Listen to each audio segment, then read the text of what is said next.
Assalamualaikum warahmatullahi wabarakatuh. Selamat pagi Ananda kelas 8 yang Ibu cintai dan Ibu banggakan. Hari ini pembelajaran IPA akan masuk ke gangguan pada sistem pernapasan. Kemarin kalian sudah mempelajari tentang sistem pernapasan. Nah, sekarang kita akan masuk ke materi gangguan pada sistem pernapasan pada manusia.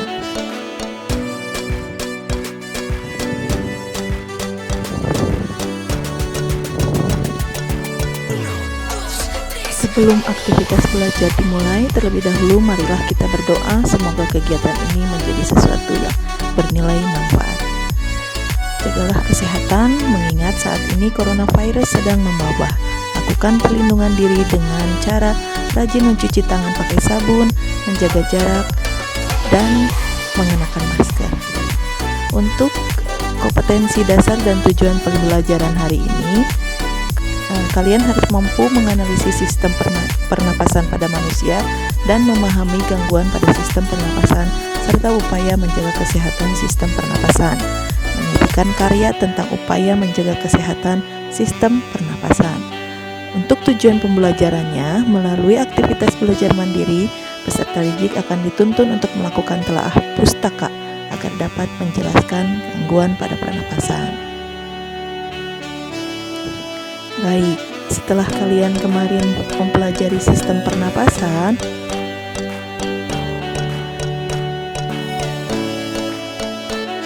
bagaimana organ-organ pernapasan bekerja dan berfungsi sebagaimana mestinya. Nah, sekarang apakah yang terjadi jika salah satu organ pernapasan kita tersebut mengalami gangguan? Pernahkah kalian mengalaminya?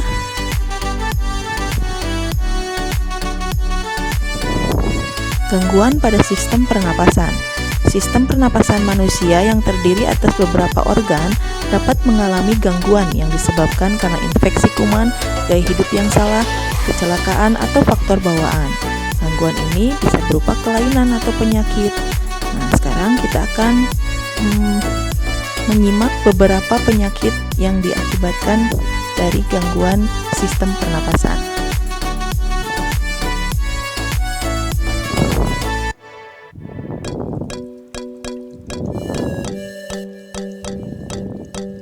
Berikut beberapa penyakit yang menyerang sistem pernapasan pada manusia.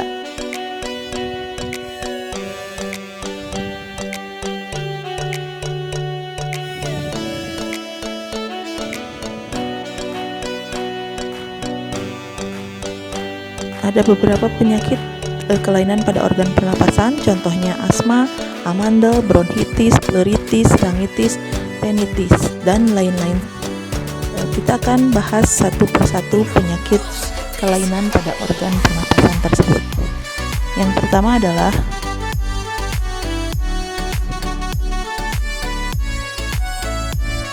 penyakit asma.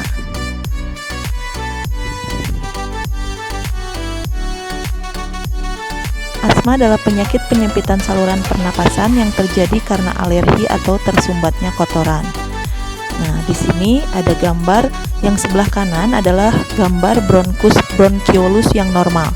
Nah, sementara kalau yang sebelah kirinya itu adalah yang mengalami penyakit asma. Kemudian penyakit berikutnya adalah amandel. Amandel terjadi karena pembengkakan kelenjar yang terdapat pada saluran faring yang disebabkan oleh bakteri sehingga terjadi penyempitan saluran pernapasan. Itu ada di ujung pangkal mulut kita ya, amandelnya.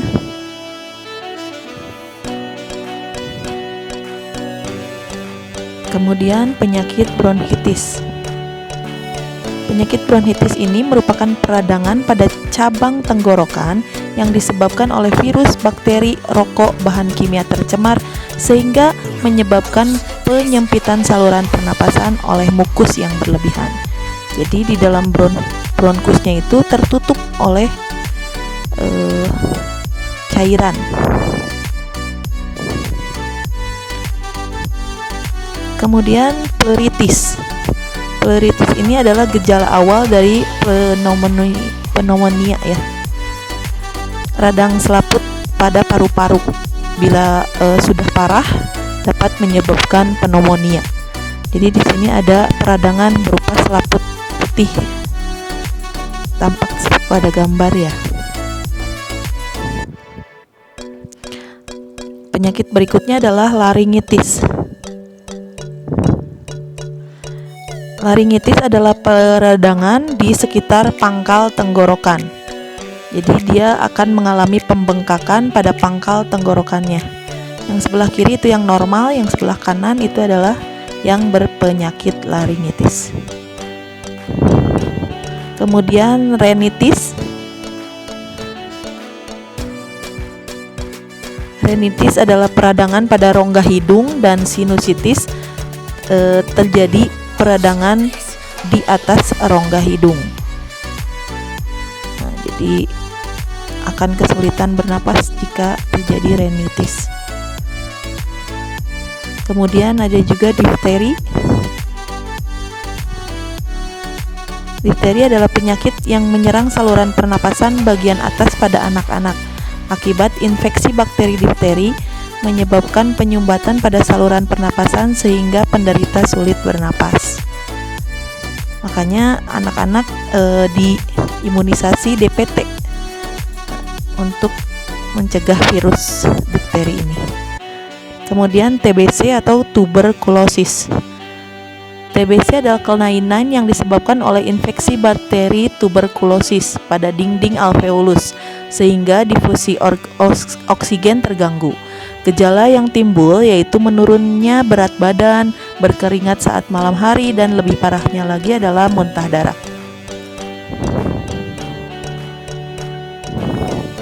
Kanker paru-paru. Penyakit yang disebabkan karena tumor ganas oleh virus yang terbentuk dari dinding bronkus, umumnya diderita oleh perokok. Itu adalah beberapa contoh dari penyakit-penyakit yang pada sistem pernapasan. Berikutnya kita akan membahas mengenai rokok, benda berbentuk gulungan kecil yang berisi tembakau dan campuran bahan lainnya. Benda ini merupakan penyebab kematian yang cukup besar. Bahkan bahaya rokok terhadap kesehatan tidak hanya berlaku bagi perokok saja. Berbagai penelitian telah membuktikan bahwa rokok sangat membahayakan, baik itu perokok aktif maupun perokok pasifnya.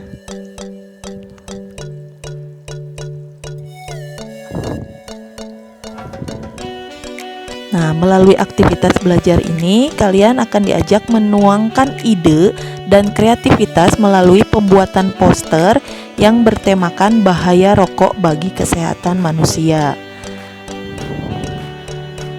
Nah, jadi di sini kalian diminta untuk membuat poster. Pertama, aktivitas yang harus kalian lakukan adalah cermati infografis berbagai racun ada di rokok berikut ini.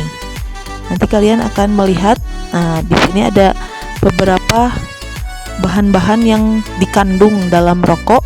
Silakan kalian amati, kemudian kalian pelajari. Berdasarkan poster tersebut, kerjakan pertanyaan berikut ini. Zat apakah yang terkandung di dalam rokok, dan apakah asap rokok berbahaya bagi lingkungan? Kemudian setelah itu, siapkan kertas, alat menggambar, dan perlengkapan mewarnai yang kalian miliki untuk digunakan dalam pembuatan poster dengan tema bahaya rokok bagi kesehatan manusia.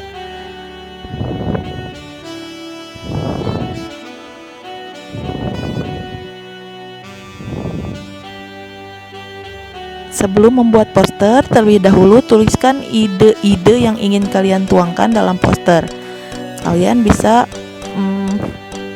mencarinya di pustaka-pustaka di buku ataupun di media lainnya. Poster yang dibuat dalam ukuran kertas A4 atau di buku gambar. Boleh di buku gambar dan dibuat semenarik mungkin sehingga orang lain tertarik untuk membacanya. Ingat, merokok lebih berbahaya dari virus COVID-19 yang sedang mewabah, karena selain merusak organ pernapasan kita, ini berdampak pula terhadap orang di sekeliling kita, karena mereka akan menjadi perokok pasif, dan hal itu sama berbahayanya dari perokok aktif. Jauhi rokok karena rokok dapat menjadi gerbang narkoba. Setelah kalian melakukan ini, evaluasinya adalah 1. Organ tubuh apa saja yang dapat rusak karena pengaruh rokok? Mengapa seorang perokok pasif memiliki resiko yang sama berbahayanya dengan perokok aktif? Ketiga, mengapa kalian dilarang merokok?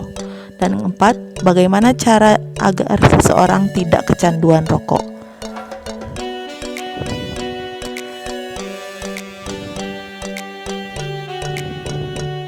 Ketentuan pengumpulan tugasnya.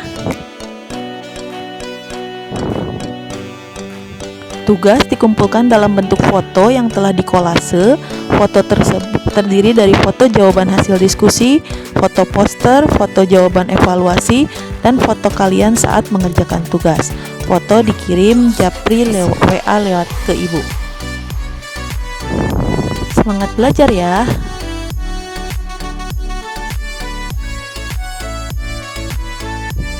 Kegagalan adalah kesuksesan yang tertunda. Orang yang tidak pernah mencoba sesuatu hal baru adalah orang yang gagal, karena dia tidak tahu sampai di mana batas kemampuan dirinya untuk meraih sesuatu yang lebih baik. Nah, kalian harus banyak mencari sumber yang demikian pembelajaran hari ini. Semoga kalian bisa memahaminya. Pesan ibu, rokok adalah gerbang narkoba, maka jauhilah. Wassalamualaikum warahmatullahi wabarakatuh.